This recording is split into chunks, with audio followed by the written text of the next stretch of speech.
Eh ben, bonsoir à toutes et à tous, hein, bienvenue sur Sport 39. J'espère que vous allez bien. Alors, nouveau format ce soir, hein, on lance un Facebook Live parce que notre invité Manon Board qui va arriver, je salue Marie-André qui nous a rejoint.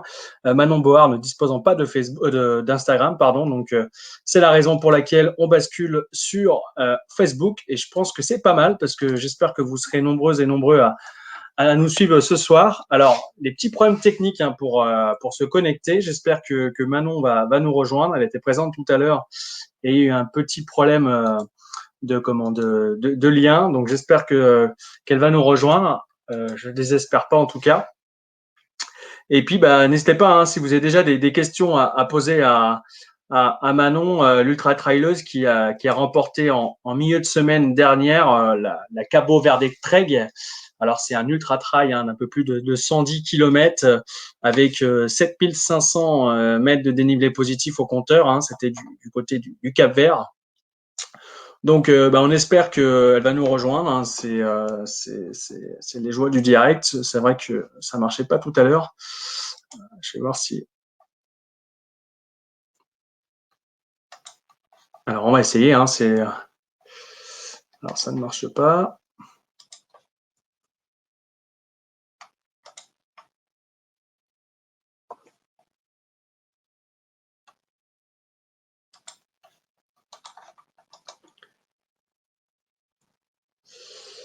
J'espère que ça marche.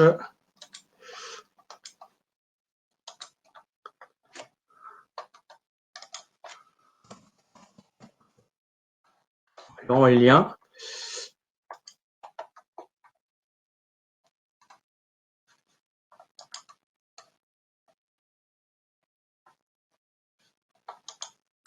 Alors, est-ce qu'elle nous a rejoint? Toujours pas. Ça va pas tarder.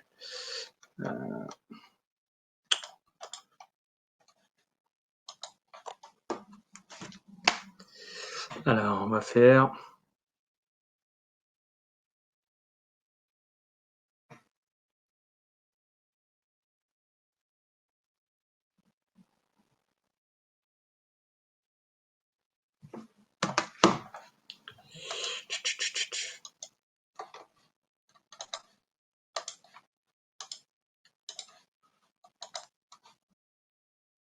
Alors, elle n'est toujours pas là.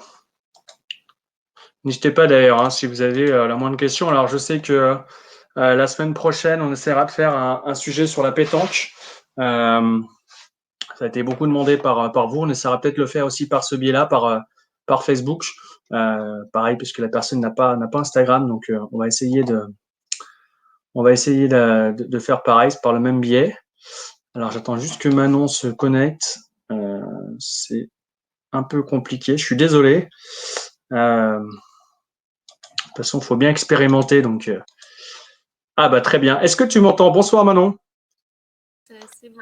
Ah voilà. En fait, il fallait cliquer. Bonsoir Manon. En fait, il fallait que je clique sur ajouter au scrim et moi aussi au début parce que ça marchait pas.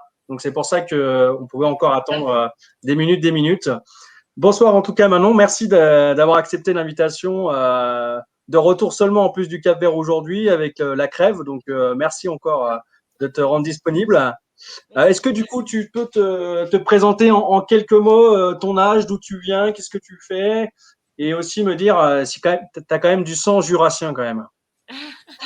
La grande question. Ah bah oui.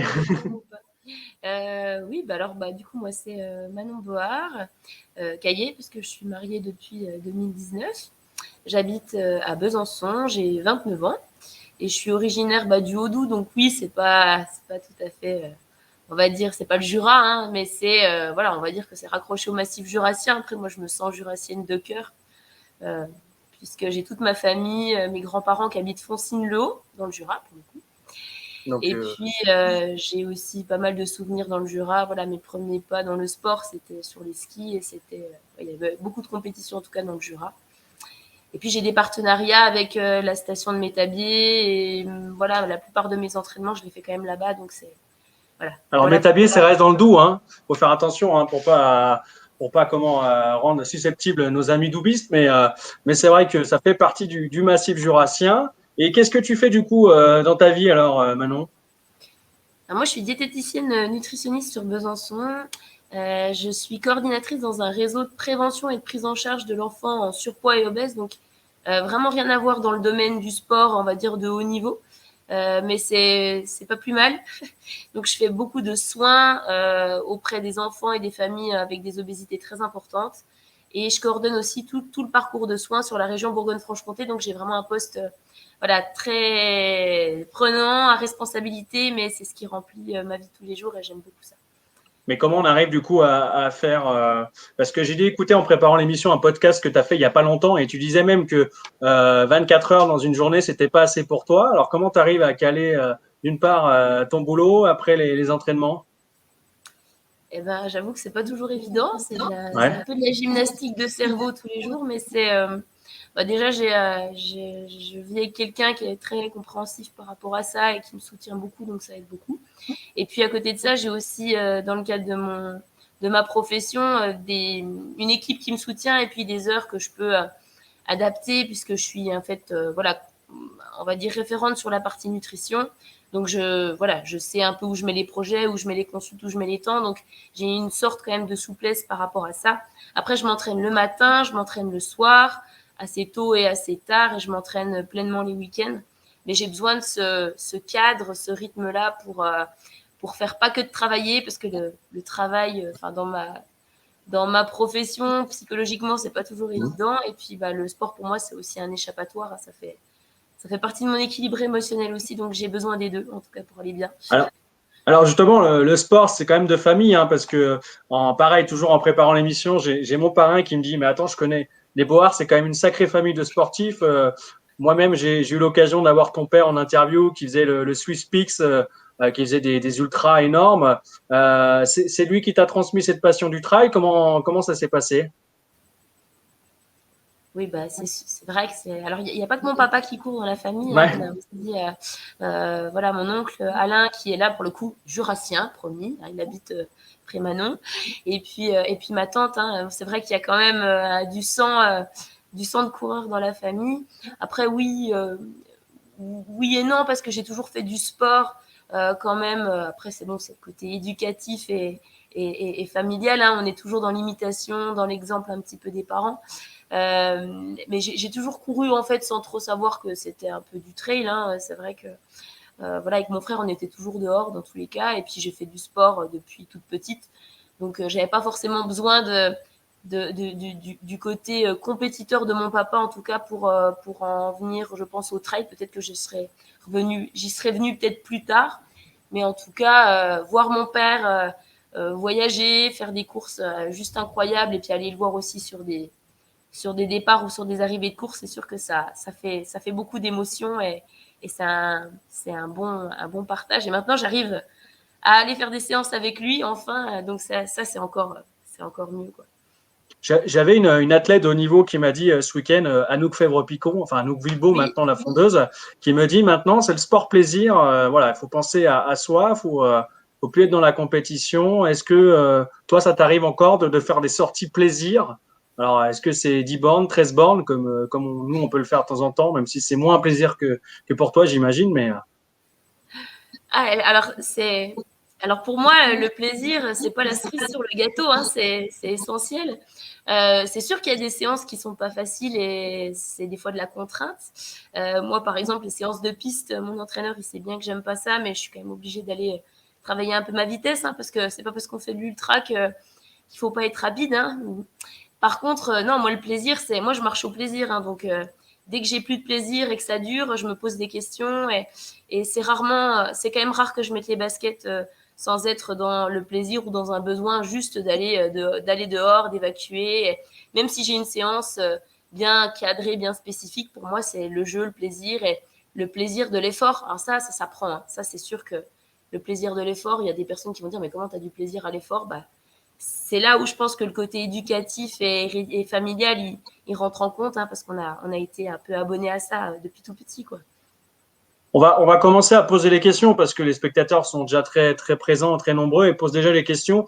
Alors, la question de Pierre, que je salue sur tes ambitions, on arrivera plus tard dans l'échange, mais Karim qui demande justement la différence, je t'ai présenté en tant que ultra traileuse, la différence entre le trail normal, alors Tu pourras peut-être expliquer un petit peu les formats et l'ultra trail. Eh ben alors, j'espère que je pourrai répondre à ça parce que c'est grand débat ça. Le trail en soi, c'est le fait de courir un peu. Avant, peut-être qu'on appelait ça la course à pied nature ou voilà, ça avait peut-être un autre nom. En tout cas, le trail, c'est le fait de courir un petit peu sur des revêtements différents, dans des terrains différents. Il peut y avoir de la route, mais c'est du chemin, du sentier, de la montagne, des rochers. Enfin voilà, c'est très divers et varié. Avec un certain nombre de kilomètres et du dénivelé aussi, positif et négatif. Et du coup, quand on parle d'ultra trail, on parle de quand même un certain nombre de kilomètres avec voilà un certain dénivelé. Donc, enfin, bien souvent, on parle d'ultra au-delà de 80-90 kilomètres. Et puis d'ultra ultra distance, c'est au-delà des 200 kilomètres. Hein, ça fait déjà une belle, voilà, ça fait déjà une belle sortie. Hein, on est d'accord.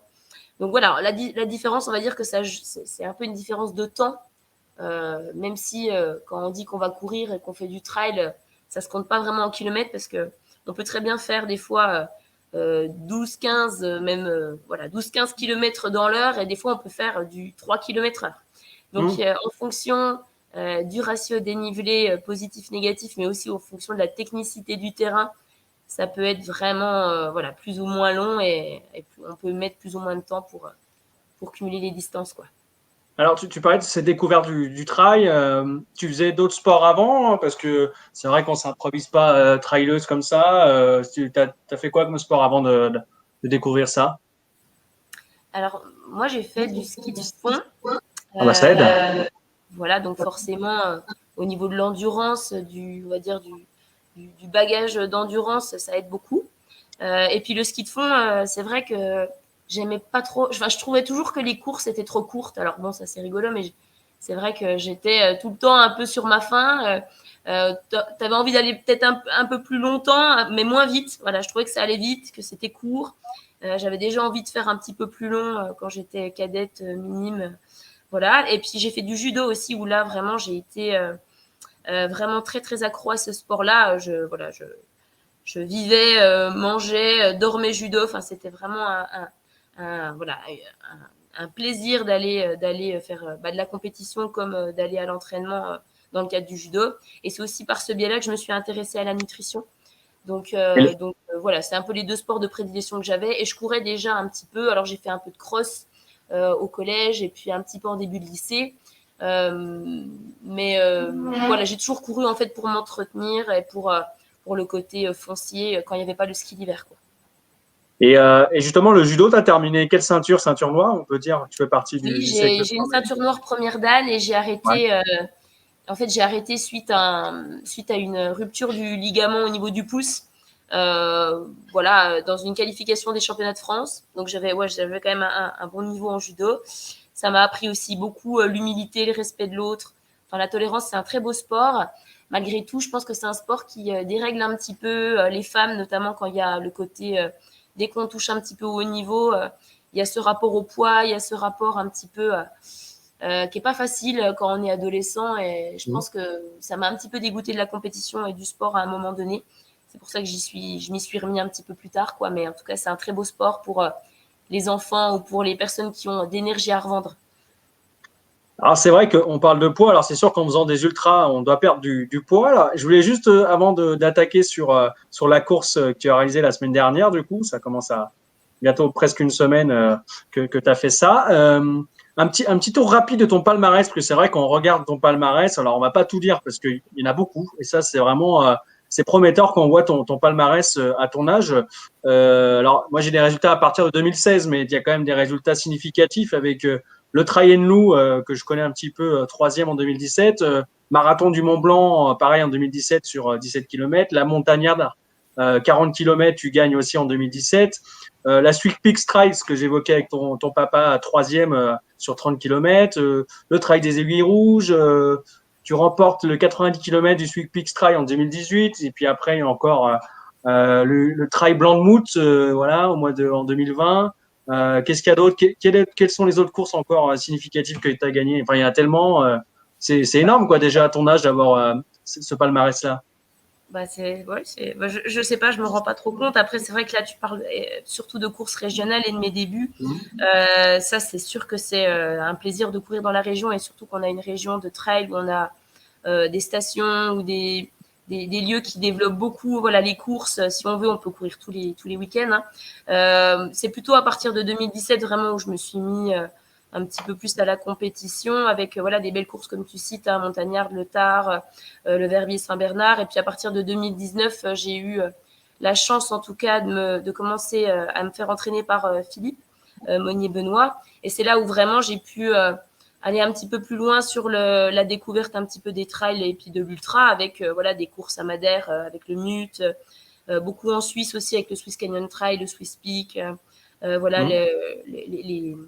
les Diablerets, le 90 du Mont Blanc, la CCC, le Montreux Festival. Enfin vraiment il y a des belles courses auxquelles j'ai pu prendre part depuis 2019 avec voilà on se frotte aussi aux filles qui courent depuis plusieurs années et qui voilà qui excellent donc ça fait plaisir et ça porte ses fruits et je suis ravie en tout cas de pouvoir maintenant participer à de grandes compétitions et puis voir un petit peu ce que je vaux sur ce type de compétition là quoi. Alors justement, on va rentrer dans la compétition, mais une petite dernière question de Thierry que je salue, qui demande si tu as participé à l'Ultra GTJ, c'est une course de ski de fond avec plus de 200 km à parcourir sur 3-4 jours. Ça te parle, ça? Qui est organisé par ton oncle, hein? Alors j'ai pas fait l'Ultra GTJ, j'ai fait la JTJ 200 que mon papa organise depuis bah voilà maintenant plusieurs années. C'est une course en binôme qui traverse en fait voilà tout le massif jurassien en ski de fond. Donc on part de Giron. Alors il y a certaines années où on partait justement de Morteau et puis on arrive à Morteau donc ça fait 200 km. Bon, je trouve que c'est déjà pas mal hein, mais c'est oui on l'a gagné avec Marie-Laure Jacot l'année dernière chez les féminines. Après j'irai aussi probablement sur des courses de ski un peu plus longues comme celle que organise mon oncle, ça serait un vrai plaisir parce que j'ai autant de plaisir à courir qu'à faire du ski. Hein. En tout cas, l'hiver, c'est aussi sympa de mettre à dossard. Même si l'esprit, je trouve, est pas tout à fait le même voilà, dans les courses en tout cas. Et alors, on va attaquer sur ta course de mercredi parce que le temps passe malheureusement. Comment on arrive à aller là-bas au Cap-Vert, dire tiens, je vais courir cette course 110 km, 7500 D+. Moi, ça me fait peur quand je lis ça parce qu'il y avait que ça dans le calendrier. C'était quoi les raisons qui t'ont poussé à aller là-bas? Alors, bon, déjà, c'est vrai que les derniers mois, voilà, ça fait quand même depuis le mois de novembre-décembre que je m'entraîne quand même de façon beaucoup plus rigoureuse, voilà, avec une attente des compétitions. Donc, c'est vrai que on a eu un hiver assez compliqué. Moi, dans le cadre du travail, j'ai eu aussi beaucoup de travail et des familles qui allaient pas bien. Donc, j'ai mis un petit peu mes envies de dossard de côté. J'ai continué à m'entraîner parce que c'est, comme je te disais, un grand plaisir et j'ai besoin de ça en tout cas pour aller bien. Et puis là, bon, à partir de avril, voilà, un petit peu des éclaircies, ça s'ouvre un petit peu plus dans le domaine de la compétition. Certains sportifs de haut niveau avaient déjà, voilà, enfin, en tout cas d'autres trailers avaient déjà remis les dossards. Moi, je me sentais pas encore psychologiquement prête, mais j'ai un gros objectif fin août qui est la TDS et tous mes ultras jusqu'à fin août se sont annulés boule-boue, on va dire. Et puis j'avais aussi envie de vacances. Enfin voilà, on avait cette période qui était bloquée avec mon chéri pour bah, à la base un ultra, mais voilà en Italie. Donc bah, j'ai contacté en fait l'organisation du Trek après avoir eu aussi un petit peu les retours de Thibaut Barognan et puis de certaines personnes voilà qui avaient pu découvrir le Cap-Vert. C'est vraiment quelque chose de magnifique. Voilà, on avait hâte en tout cas de découvrir l'île.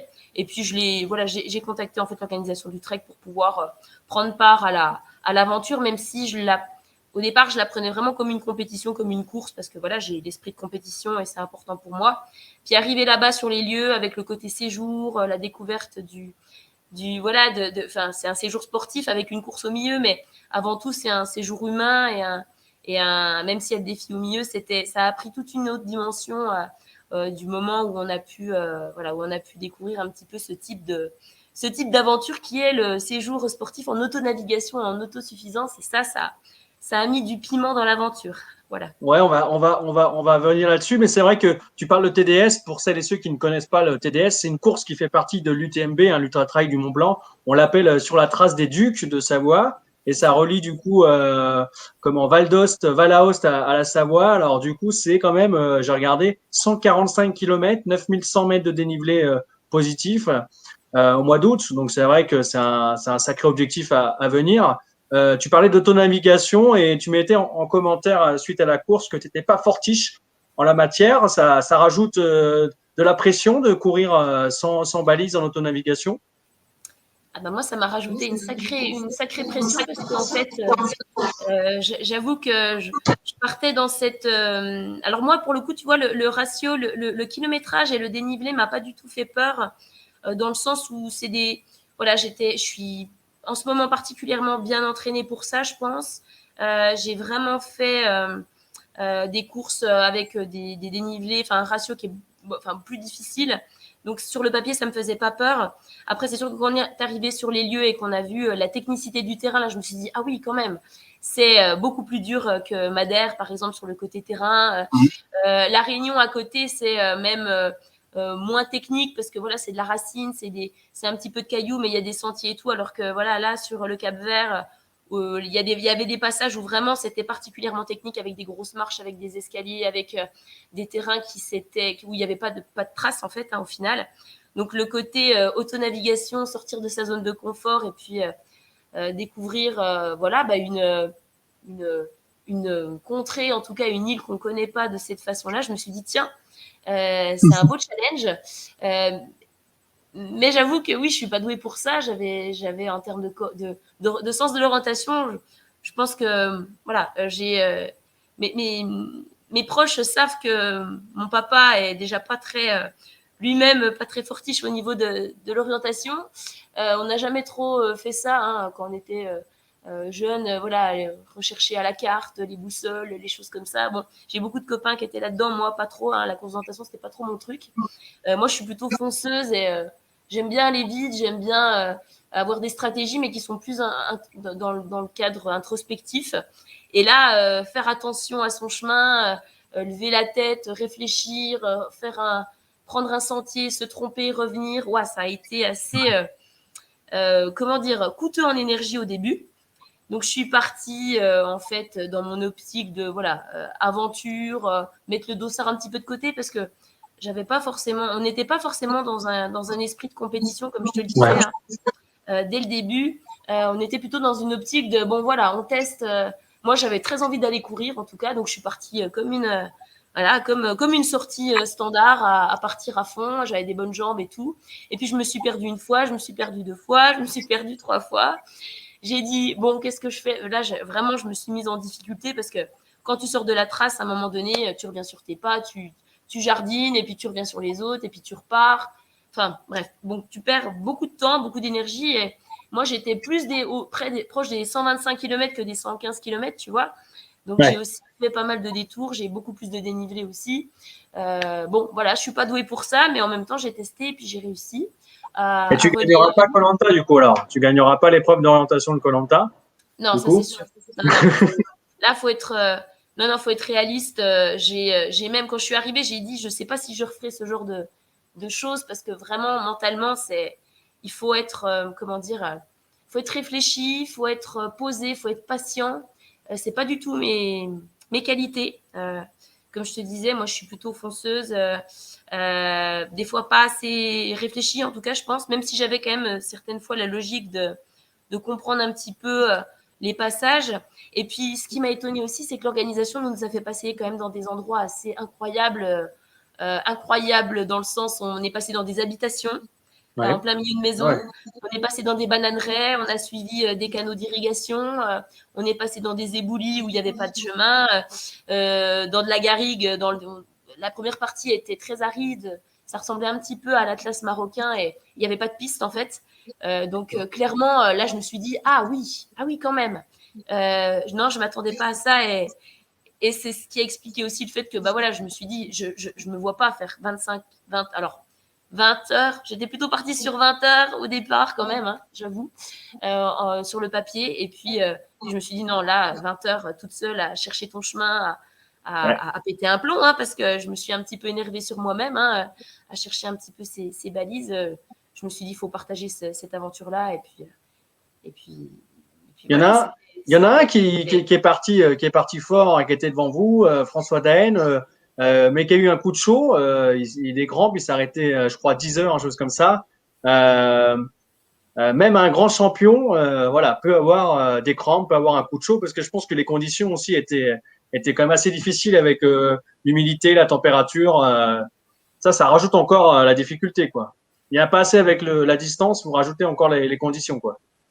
Oui, c'est vrai que cette course était particulièrement difficile de par ces deux autres facteurs, hein, enfin trois, mais moi, l'autosuffisance, ça n'a pas du tout été un souci. Je suis quelqu'un qui n'a pas besoin de beaucoup m'alimenter, en tout cas sur des courses comme ça. Donc, en final, j'ai absolument pas eu de besoin spécifique. En plus de ça, j'étais quand même vraiment en dessous de mes intensités d'effort. Hein, donc, j'étais plutôt très à l'aise parce que de toute façon, il fallait chercher son chemin, fallait pas se cramer, fallait garder de l'énergie, s'économiser. Donc, j'étais plutôt assez en dessous de ce que je fais sur ce type de distance-là habituellement. Par contre, en effet, hein, l'autonavigation et puis la chaleur qui a été juste. Alors, c'est pas du tout humide. Hein. C'est Ouais. pas du tout humide. Il n'y a pas un brin d'air. Il n'y a pas un pet d'eau. C'est vraiment très, très aride. Et même la deuxième partie de l'île, où c'est quand même beaucoup plus vert, reste vraiment très, très, très sèche. On a eu des 40 degrés. Alors, c'est sûr que quitter le Haut-Doubs à 8 degrés le samedi et arriver à Sao Vicente avec 35 et puis le lendemain à San Antao, on visait les 40 degrés le mardi, là où on préparait nos affaires. On s'est dit qu'on allait souffrir de la chaleur. À 6h30, il faisait déjà 30 degrés. Voilà, au moment du départ, bon, pas simple. Donc en effet, François, qui est un grand champion et qui n'a pas fait de faute, je pense, sur le côté hydratation et tout, hein, malgré tout, s'est aussi rendu compte de la difficulté du terrain, parce que lui aussi ne connaissait pas l'île, et puis s'est fait avoir par rapport à la chaleur en étant peut-être sur un rythme de course assez important. Et après, en même temps, ça peut aussi tomber sur n'importe qui. Hein. La tétanie, les crampes, c'est des choses qu'il n'avait jamais vécues. Et ça a été assez terrible, en tout cas pour lui, de vivre ces choses-là, puis de devoir attendre 10 heures avant de reprendre. Ouais, La tu parlais de rythme, Manon, Karim, rassure Karim quand même sur le fait que tu ne cours pas 200 km ou 145 km non-stop.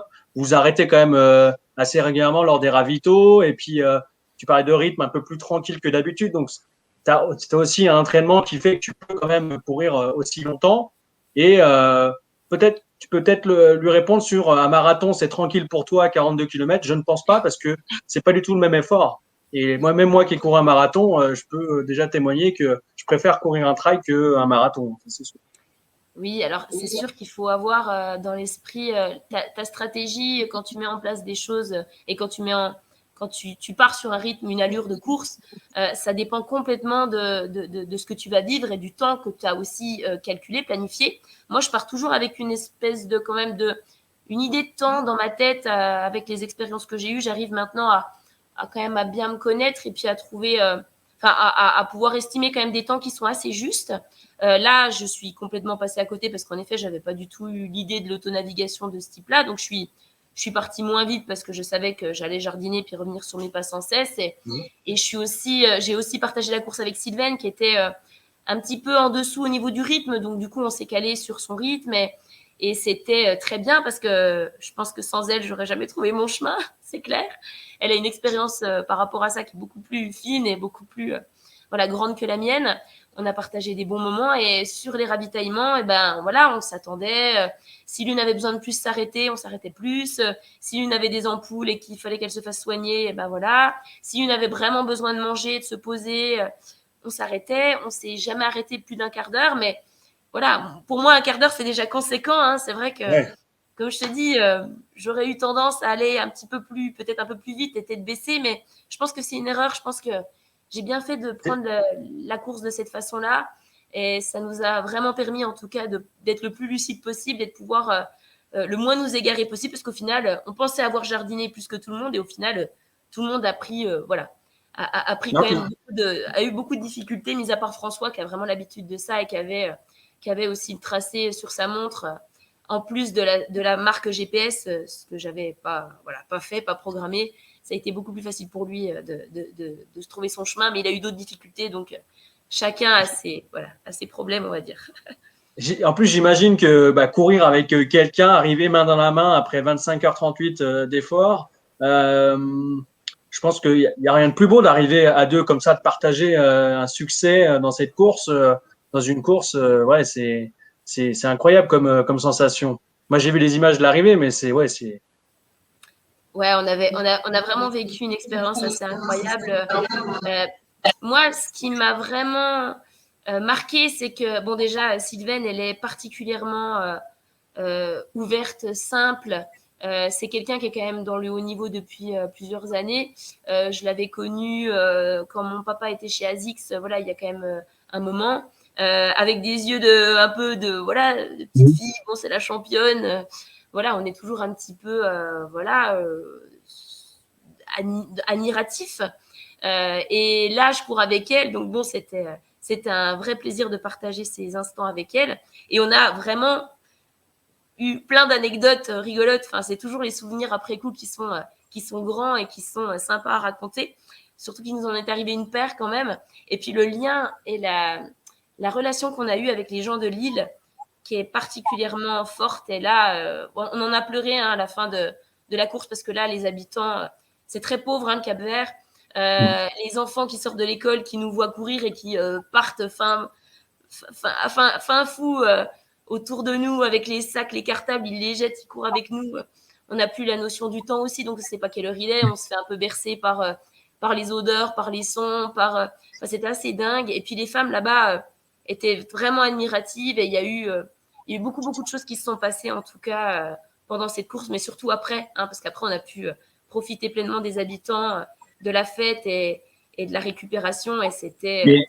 Et surtout de la gastronomie, j'ai l'impression, Manon, parce que c'est une des choses que vous avez dit en arrivant, on a faim. Alors nous, on est plus à boire une bière en arrivant. Vous, c'était plus on a faim. C'était quoi le sentiment? On était, on était affamés depuis un bon moment. Alors moi, c'est vrai que je me suis vraiment pas beaucoup alimentée. J'ai eu pas mal de soucis de douleur. En fait, j'ai pris une gamelle en fait. Il restait 40 km et je suis tombée sur une côte assez lourdement en plein milieu de la nuit. J'ai dû gérer ça. C'était pas simple.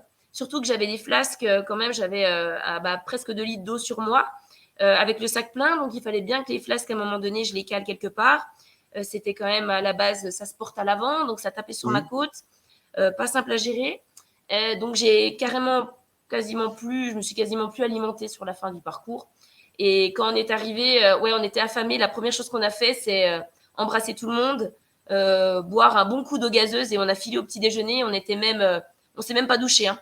On est arrivé dans l'hôtel avec un petit déjeuner vu sur la mer, toute transpirante et on a pris beaucoup de plaisir à manger un vrai repas parce que ça faisait un petit moment qu'on avait les crocs, quoi. Il n'y avait pas de comté dans le repas? Non, il n'y avait pas de comté. Ah, c'est dommage, puisque Pierre est fan de comté comme tous les Jurassiens d'ailleurs. Et alors c'est vrai que tu parlais de ta profession diététicienne, c'est intéressant de mettre en avant un petit peu ça, parce que tu parles de ravitaillement, d'alimentation sur un effort aussi long. Ça te donne un avantage ou pas, ou chacun est, en fonction de son ressenti s'alimente. Il n'y a pas avec tes spécialités, ça t'aide ou pas? Je... Alors, c'est C'est sûr que piégé là. c'est pas évident à répondre dans le sens où tout le monde est différent et puis en fait sur le papier, en théorie, c'est bien joli. Hein, je connais la théorie, j'ai quand même beaucoup de pratiques maintenant. J'ai accompagné beaucoup d'athlètes, beaucoup de coureurs, dans des stratégies nutritionnelles diverses et variées. Mais en fait, c'est chacun est différent et chacun a sa propre stratégie. Moi, j'ai quand même testé pas mal de choses. J'ai aussi des besoins, à mon avis, qui sont très différents. J'ai quand même pas des grands besoins quand je cours. J'admets, j'ai rarement des coups de moins bien à cause de la nutrition. Je m'alimente très peu en courant. Je bois aussi très peu. Par contre, là, j'ai vraiment beaucoup bu, beaucoup plus bu que d'habitude. Je pense que j'étais pas loin des 10-12 litres. C'est peut-être pas beaucoup par rapport à d'autres. D'autres, je pense qu'ils étaient. Il n'y a pas eu loin des 30 litres. Enfin, en fonction des coureurs, on a un petit peu fait des comparaisons. Mais pour moi, c'est énorme. Après, au niveau de la nutrition, je sais ce qu'il faut pas faire, ça c'est sûr. Et puis, j'ai quand même beaucoup de plaisir à manger au quotidien. En récupération, c'est un petit peu plus compliqué habituellement. Mais là, avec une course qui a très basse intensité, j'avais assez facilement faim et c'est assez vite revenu par la suite les repas. En plus, voilà, les repas là-bas, c'était juste gargantuesque. On a pu partager ces moments-là. Ils mangent beaucoup de poissons, beaucoup de fruits, beaucoup de légumes, très très variés. C'était vraiment un plaisir de se mettre à table après coup. C'est pas toujours le cas. Des fois, c'est quand même assez long. Hein, on a du mal à manger les 24 heures après un ultra parce qu'on est complètement écœuré. On a le Et puis le palais. système digestif est un petit peu aussi déstabilisé, j'imagine. Ouais, complètement. Hein. C'est sûr que quand on court pendant 20 heures, 30 heures, le système digestif, il est un peu à l'arrêt. Donc, il faut pouvoir l'aider pendant la course. Mais après la course, il faut aussi mettre un peu de temps, des fois.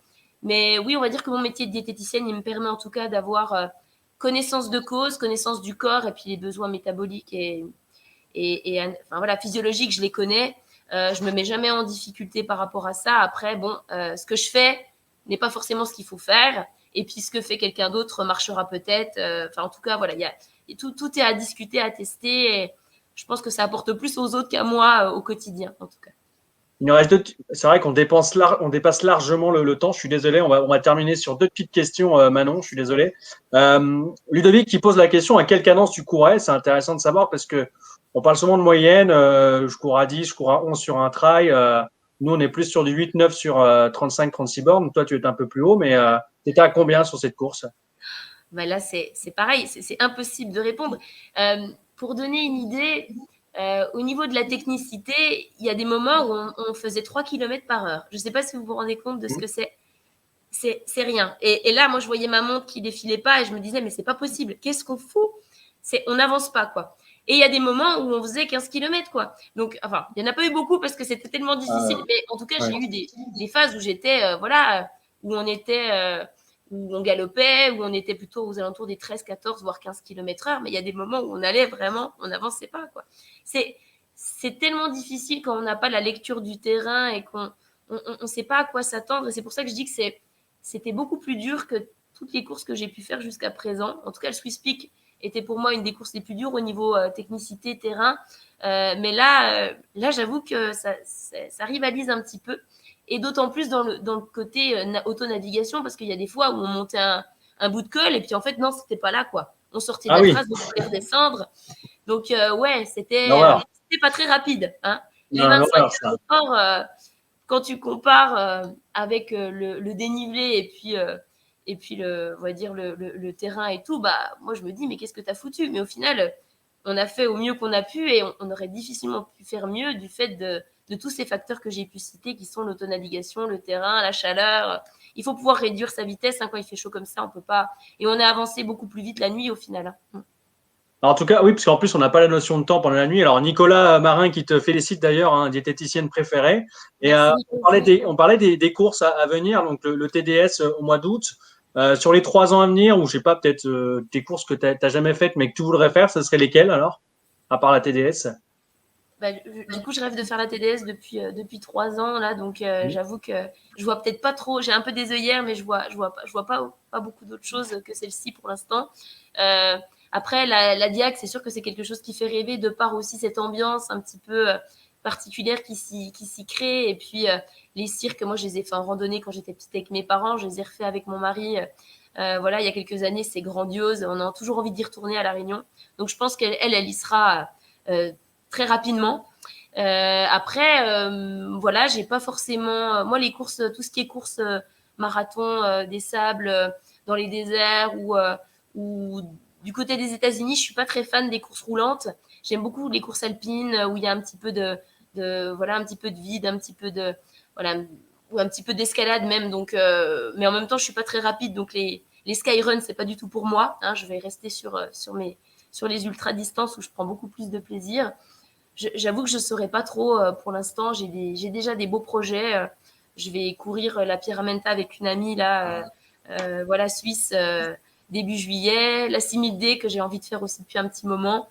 j'ai pas vraiment de grandes courses comme ça qui me font rêver, mis à part la TDS et la Diag, donc on verra un petit peu. Et puis la saison prochaine, ça risque aussi d'être bien rythmé, hein, puisque j'ai envie aussi de professionnaliser un petit peu plus et puis mettre un petit peu plus de temps dans ma pratique voilà, sur les prochaines années. Donc on verra ce que ça donne. J'ai vu alors la liste des inscrites hein, pour la TDS. Il y a Oli Page, l'anglaise, une russe aussi, Katerina. Tu regardes un petit peu les dossards avant de prendre part à des courses, un petit peu pour voir le niveau. Comment ça se passe alors, ça dépend. C'est vrai que j'ai de toute façon une maman qui connaît tellement le monde du trail et le domaine du trail que souvent elle le fait avant même que j'y ai même pensé. Donc voilà, on est au courant avant d'avoir regardé la liste. Après, ça dépend complètement. J'avoue que moi, ça me ferait peut-être plus stresser qu'autre chose, hein, parce que je suis quand même une grande stressée, une grande anxieuse. J'ai pas beaucoup confiance en moi, et je préfère être justement bien sur mes ressentis à moi, sur ma course à moi, plutôt que river sur celle des autres. Donc j'essaie de faire attention à ça pour pas m'emballer et puis pas faire d'erreurs.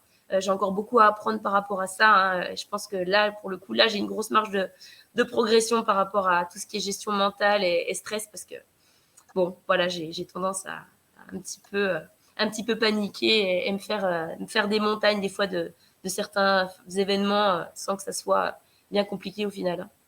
En tout cas, tu as franchi une sacrée montagne la semaine dernière. Encore bravo Manon, merci d'avoir accepté l'invitation. Merci beaucoup. On essaiera de mettre la vidéo sur YouTube parce que c'est la première fois qu'on passe par ce biais-là, donc j'espère qu'on pourra la repartager aussi, parce que normalement, avec Instagram, on peut tout partager, mais là, on va essayer quand même. Merci encore à toi. On croise les doigts pour la TDS. Et merci, puis, très bonne soirée à toi et merci à vous tous d'avoir participé et à très bientôt. Bonne soirée. Merci à toi, Quentin, et puis au plaisir en tout cas. Yes, ciao. Merci.